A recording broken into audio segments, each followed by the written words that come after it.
Hey guys, welcome back to my channel. My name's Katie with KBKC Yoga, and for today we're going to do something a little different. Today I wanted to talk about what Yin Yoga is and why you should be practicing Yin. So Yin Yoga is a style of yoga that is based in the Taoist theory that there is a yin and a yang, or yang as you've likely heard it, balance to all things. We live in a pretty yang world, a world of action and productivity, very externally focused world, and those are all very yang qualities. And so the yin practice invites us to partake in a little bit more yin, or call a little bit more yin into our life by way of stillness, softening, and receptivity. So the yin practice really asks us to slow down in a world that really encourages us to go, go, go. So it can really bring a lot of balance to your life. The yin practice looks physically like a deep stretch practice for most people. So what we're doing in a physiological sense is we're putting stress on the body, healthy stress on the body, by either elongating or compressing the tissues of the body that we consider to be more yin.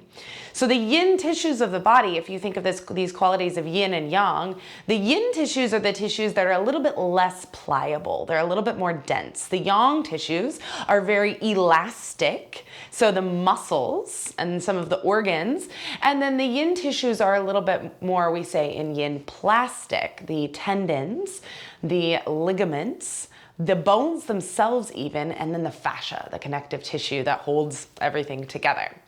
So we're targeting the fascia specifically, but also the tendons, the ligaments, and the joints through postures that are held for several minutes. Now, we are not very good as a society, especially in the Western world, at sitting still. And so that's why we practice yin, so that we can find a little bit more sacred pause throughout our day by practicing being really still in the body for several minutes on the mat in a container of practice. Now, you can hold a yin pose for anywhere from 1 to even 10 minutes if you're really advanced, but a 1-minute hold, especially for a beginner, is still really effective, not only on the physical tissues of the body, but also on the mind. So the way that yin works is that we are targeting these areas of the body while taking the body out of that fight or flight. We might not think we're fighting or flying all the time when we're going about our day, but we're moving in such a quick-paced manner that we're often pretty reactive. So we're moving out of that fight or flight, that sympathetic nervous system, into the parasympathetic nervous system, the rest and digest, by way of, again, being still and breath work.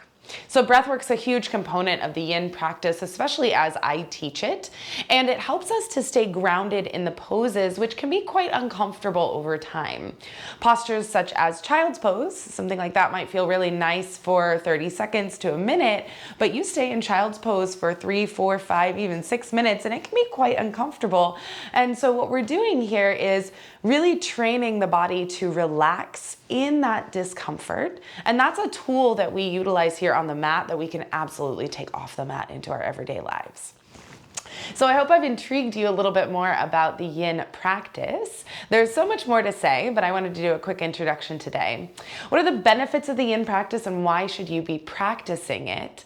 The yin practice is good for so many things. It increases mobility of the joints. When we put healthy pressure on the joints, it actually strengthens the bones, and it can help to lubricate the joints over time.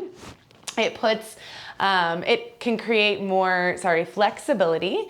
When we stay in a forward folding type posture, maybe it's a seated forward fold with the legs forward, or something like bound angle where the soles of the feet are together and the knees are wide, we can help to loosen up, and not just loosen up, but hydrate the fascia. And the fascia is really what's responsible for our flexibility, not the muscles underneath. It's quite interesting. I should correct myself in saying that we're not trying to loosen up the tendons and the ligaments because they don't bounce back. What we're trying to do is make them healthier so that they are that little bit more elastic, that little bit more yang than they would be if we were just sedentary. So it's great for flexibility and mobility. Also great for your mental health. This practice helps you to process, because you're sitting for so long in postures, to process a lot of the anxious thoughts that might be running through your mind throughout the day. It helps you to develop that witness perspective, to be able to disconnect or disassociate from the thoughts so that you begin to start to realize that you are not your thoughts. And it's really great for just calming the nervous system, which has an immense impact on your on the health of your body. So if you liked this video and you would like to try some yin with me, I'll tag another video here that you can check out. And I do hope that you like and subscribe. You can also find more from me at www.kbkcyoga.com. I have a whole library of full length and some shorter length yin classes that you can check out. If you have any comments about yin, if you love yin or hate yin, I would like to know in the comment section down below. Let's chat about the yin practice. What's your favorite posture? Are you interested in yin? Are you really struggling with yin? What's going on? Have a beautiful rest of your day, and I hope to see you again very soon. Again, subscribe, hit that bell. It helps me to spread the word of yin and spread this healing practice to people all over the world. Have a beautiful day. I'll see you next time. Bye.